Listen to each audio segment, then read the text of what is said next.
Salam Amang Inang. Pada sore hari ini kita akan mengadakan kebaktian gabungan sektor Amang yang membawakan firman Tuhan pada kita Amang Pendeta OTP Kuta Barat dengan topik di Palua Kemerdekaan. Sebelum kita mulai acara kita saat teduh sejenak.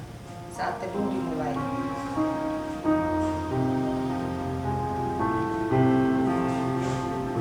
Amin. Mari kita bernyanyi dari buku ND nomor 13 ayat 1 dan 3.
Dalam nama Allah Bapa dan nama anaknya Tuhan Yesus Kristus dan nama Roh Kudus yang menciptakan langit dan bumi. Amin. Sebab beginilah firman Tuhan Allah. Dengan sesungguhnya aku sendiri akan memperhatikan domba-dombaku dan akan mencarinya. Seperti seorang gembala mencari dombanya pada waktu domba itu tercerai-berai dari kawanan dombanya. Begitulah aku akan mencari domba-dombaku. Dan aku akan menyelamatkan mereka dari segala tempat. Haleluya. Mari kita berdoa. Ya Tuhan Allah yang Maha Kasih dan Maha Baik, kami patut kena hukum-Mu karena kelalaian kami terhadap firman-Mu. Ampunilah dosa kami dan jauhkanlah kekurangan kami. Berkati dan kuatkanlah jemaat-Mu supaya kami lepas dari kesengsaraan ini. Kami memuji Engkau di dalam nama anak-Mu Yesus Kristus Tuhan kami. Amin.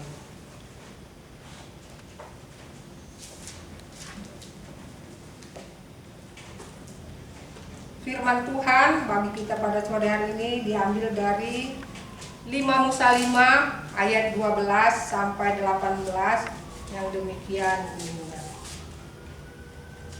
Apabila seorang saudara menjual dirinya kepadamu, baik seorang laki-laki Ibrani ataupun seorang perempuan Ibrani, maka ia akan bekerja padamu 6 tahun lamanya. Tetapi pada tahun yang ke-7 engkau harus melepaskan dia sebagai orang merdeka. Dan apabila engkau melepaskan dia sebagai orang merdeka, maka janganlah engkau melepaskan dia dengan hampa. Engkau harus dengan limpahnya memberi bekal kepadanya dari kambing dombamu, dari 4 pengirikanmu, dan dari tempat pemerasanmu, sesuai dengan berkat yang diberikan kepada oleh Tuhan Allahmu. Haruslah kau berikan kepadanya. Haruslah kau ingat bahwa engkau pun dahulu budak di tanah Mesir, dan engkau ditebus Tuhan. Itulah sebabnya aku memberi perintah itu kepadamu pada hari ini. Tetapi apabila dia berkata kepadamu, aku tidak mau keluar meninggalkan engkau, karena ia mengasihi engkau dan keluargamu, sebab baik keadaannya padamu, maka engkau harus mengambil sebuah penusuk dan penindik telinganya pada pintu, sehingga ia menjadi budakmu untuk selama-lamanya. Demikian juga perbuatan kepada budakmu perempuan. Janganlah merasa susah apabila engkau lepaskan dia sebagai orang merdeka, sebab 6 tahun lamanya ia telah bekerja padamu dengan jasa 2 kali upah seorang pekerja harian. Maka Tuhan Allahmu akan memberkati engkau dalam segala sesuatu pekerjaan. Demikian pembacaan firman Tuhan. Berbahagialah orang yang mendengarnya dan melakukannya. Amin. Mari kita bernyanyi dari buku ND 453 ayat 1 dan 3.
Kami bersyukur Tuhan karena Engkau senantiasa memberi kami kesempatan untuk belajar firman-Mu yang menjadi bekal bagi kehidupan kami sehari-hari.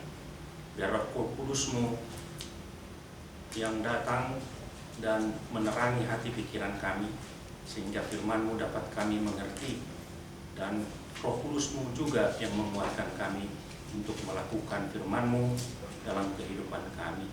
Di dalam Kristus kami berdoa. Amin. Firman Tuhan diambil dari 1 Petrus pasal 2 ayat 13 sampai ayat 17. Demikian firman Tuhan. Tunduklah karena Allah kepada semua lembaga manusia, baik kepada raja sebagai pemegang kekuasaan yang tertinggi, maupun kepada wali-wali yang diutusnya untuk menghukum orang-orang yang berbuat jahat dan menghormati orang-orang yang berbuat baik. Sebab ini telah kehendak Allah, yaitu supaya dengan berbuat baik kamu membungkam kepicikan orang-orang yang bodoh. Hiduplah sebagai orang merdeka, dan bukan seperti mereka yang menyalahgunakan kemerdekaan itu untuk menyelubungi kejahatan mereka, tetapi hiduplah sebagai hamba Allah. Hormatilah semua orang, kasihilah saudara-saudaramu, takutlah akan Allah, hormatilah raja. Demikian firman Tuhan. Saudara yang dikasihi Tuhan kita Yesus Kristus, Rasul Petrus, kalau kita baca dari ayat 11 sampai ayat 12, dia menyatakan prinsip umum hidup seorang Kristen dalam dunia ini. Dia berkata bahwa orang-orang Kristen ini adalah pendatang atau penziarah di dunia ini dan bukan berasal dari dunia ini.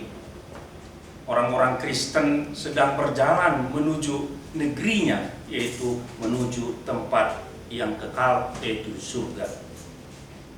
Pernyataan ini sangat mudah untuk disalah mengerti oleh orang-orang yang menjadi alamat surat 1 Petrus ini, dan mungkin juga bagi orang-orang Kristen saat ini.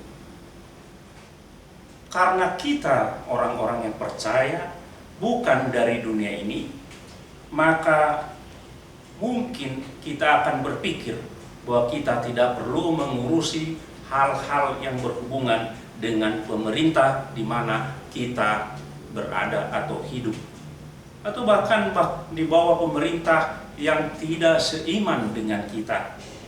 Untuk itulah Petrus mencoba menjelaskan dan mengantisipasi dan melawan kesimpulan-kesimpulan orang yang salah mengerti tentang pernyataan dia di ayat 11 dan ayat 12 bahwa orang Kristen adalah pendatang, bukan berasal dari dunia ini, dan dia sedang berjalan menuju negerinya, yaitu surga.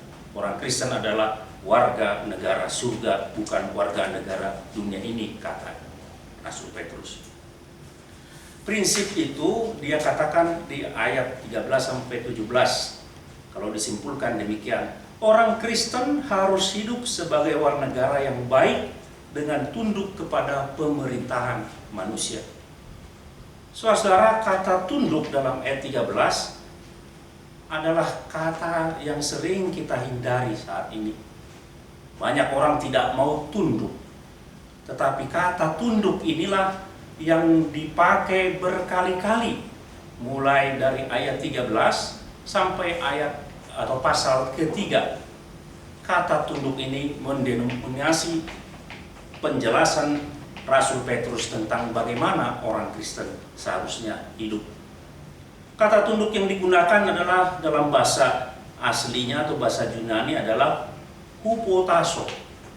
Ini adalah istilah pemerintah yang berarti menempatkan diri di bawah. Jadi ada atasan, dia menempatkan diri di bawah dan dia harus mentaati, tunduk kepada atasannya. Ketundukan ini akan mengakibatkan rasa hormat dan menghasilkan kepatuhan kepada otoritas yang berada di atasnya atau kepada orang yang memegang wewenang yang ada di atasnya, dan akan mengakibatkan berbuat baik. Saudara, mari kita lihat apa artinya kata tunduk ini dijelaskan oleh Rasul Petrus. Tapi sebelum itu kita lihat dulu pernyataan Petrus tentang apa itu pemerintahan manusia. Pemerintah harus memajukan keadilan dan damai dengan menegakkan hukum dan ketertiban dan menjaga pertahanan atau stabilitas nasional.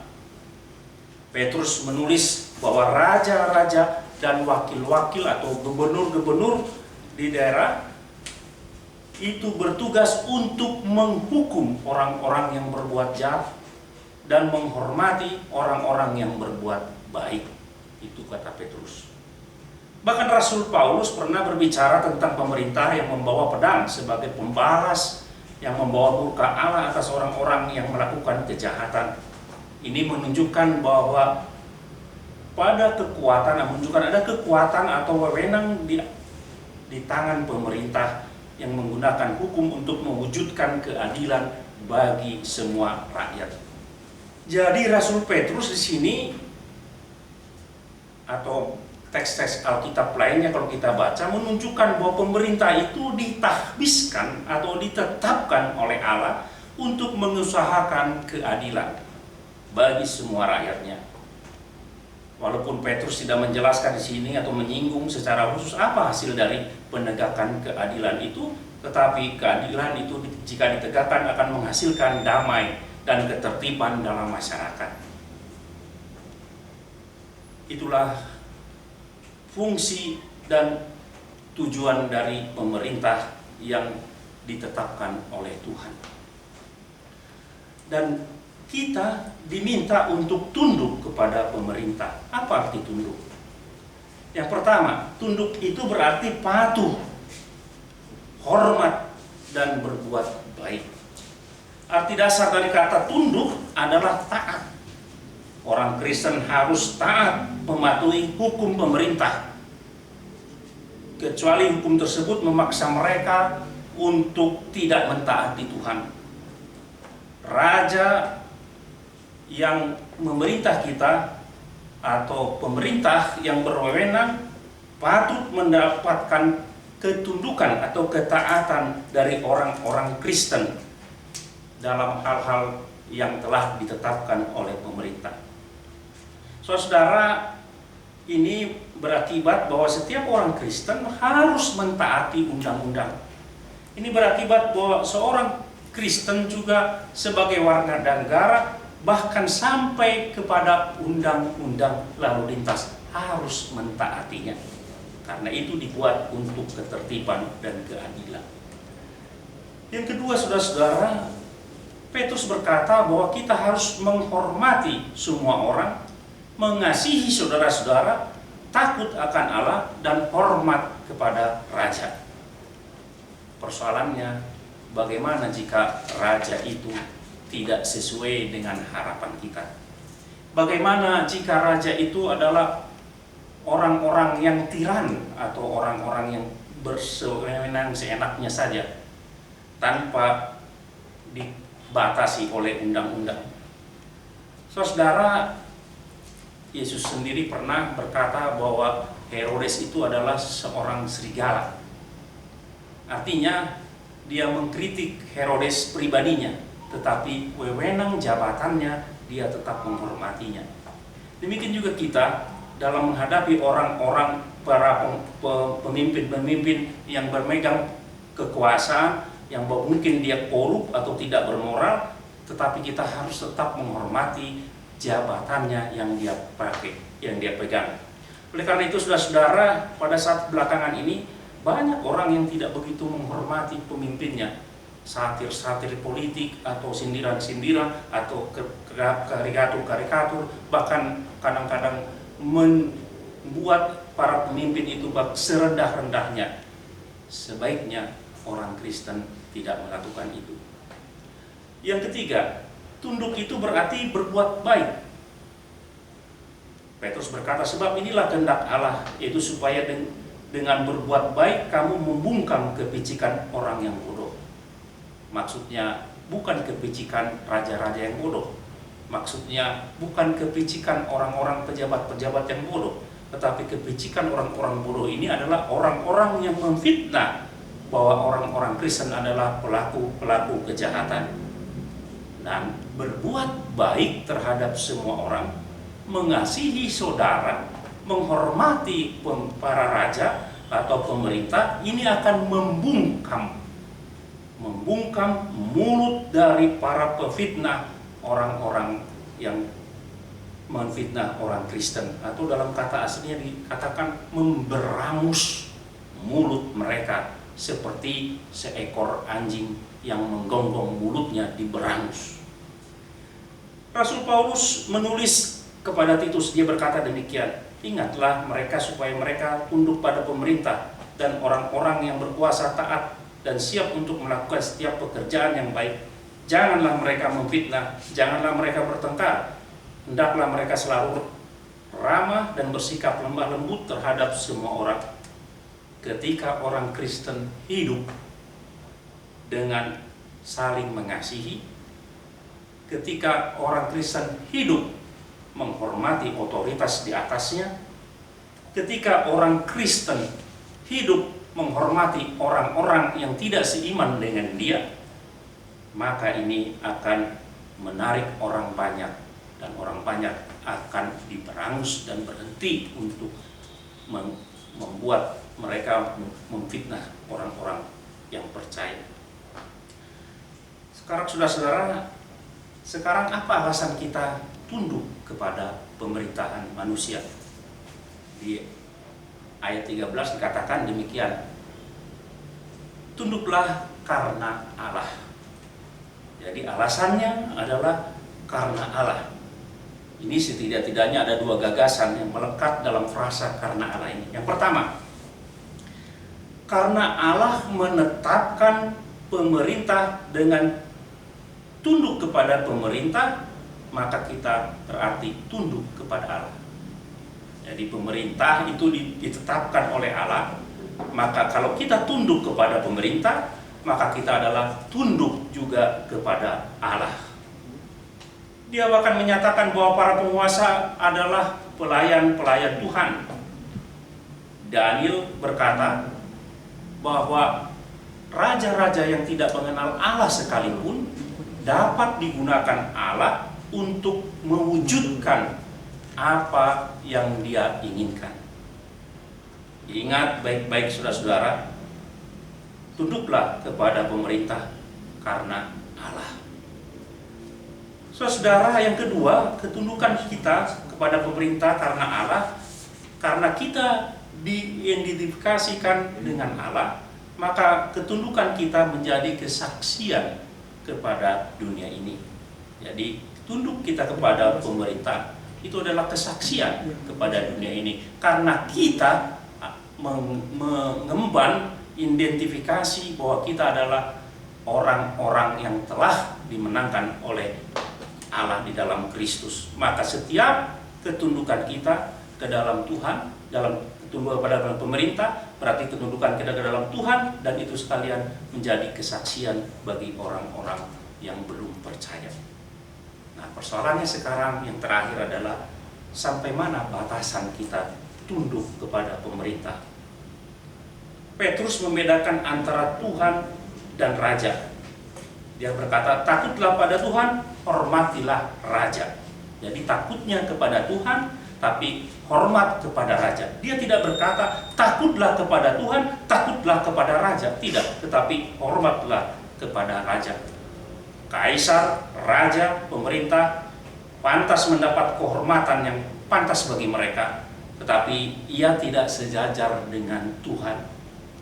Jika para pemegang kuasa melanggar tanggung jawabnya yang telah diberikan Tuhan kepadanya, maka orang-orang percaya harus bertanggung jawab untuk menghadapi pelanggaran-pelanggaran itu, untuk mencoba menyuarakan bahwa pelanggaran-pelanggaran itu tidak benar. Tetapi jika menyuarakan juga tidak bisa, yang terakhir adalah kita harus lebih taat kepada Tuhan daripada kepada manusia. Itulah batasannya. Jadi sekali lagi saudara-saudara, di dalam Tuhan Kristus, kita adalah orang-orang yang telah dimerdekakan oleh Tuhan. Maka dalam tunduk kepada Tuhan atau tunduk kepada pemerintah adalah bahwa itu ketundukan kita kepada Tuhan, dan ketundukan kita itu karena kita orang merdeka, bukan paksaan. Oleh karena itu, jika para pemegang wewenang yang tidak seiman dengan kita, atau mungkin yang memaksakan kita untuk melakukan hal-hal yang bertentangan dengan kehendak Tuhan, atau yang menarik kita dari hadapan Tuhan, maka kita harus lebih taat kepada Tuhan. Tuhan telah memerdekakan kita, maka kita juga harus merdeka menghadapi pemerintah di dunia ini, walaupun kita harus tunduk kepadanya. Kiranya Tuhan menguatkan kita. Amin. Mari kita berdoa. Bapa Surgawi, terima kasih atas firman-Mu yang mengingatkan kami sebagai warga negara di negara kami ini. Kami mempunyai kewajiban untuk tunduk dan berusaha untuk berbuat baik di tengah-tengah negara kami ini. Tetapi sebagai orang-orang yang telah Kau menangkan, kami adalah pendatang-pendatang di dunia ini yang sedang berjalan menuju negeri kekekalan yang Kau sediakan bagi kami, tempat kami, negeri kami. Oleh karena itu Tuhan, ingatkan kami senantiasa untuk tunduk dalam kemerdekaan kepada pemerintah yang Kau tetapkan, karena ketundukan kami kepada pemerintah adalah ketundukan kami kepada Engkau. Tapi jika harus menuntut, memilih Engkau atau para pemegang kekuasaan, biarlah kami dengan merdeka juga Tuhan, memilih hanya tunduk kepadamu itu saja Tuhan. Terima kasih Tuhan, dalam Kristus kami berdoa. Amin. Marilah kita bernyanyi dari buku ND 467 ayat 1 sampai 2 sambil menyerahkan persembahan kita.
Marilah kita berdoa. Ya Allah Bapa kami yang di surga, kami mengaku bahwa Tuhan adalah sumber dari segala karunia yang melimpah dalam kehidupan kami masing-masing. Sebagian dari karunia itu kami serahkan kembali sebagai persembahan kepada Tuhan.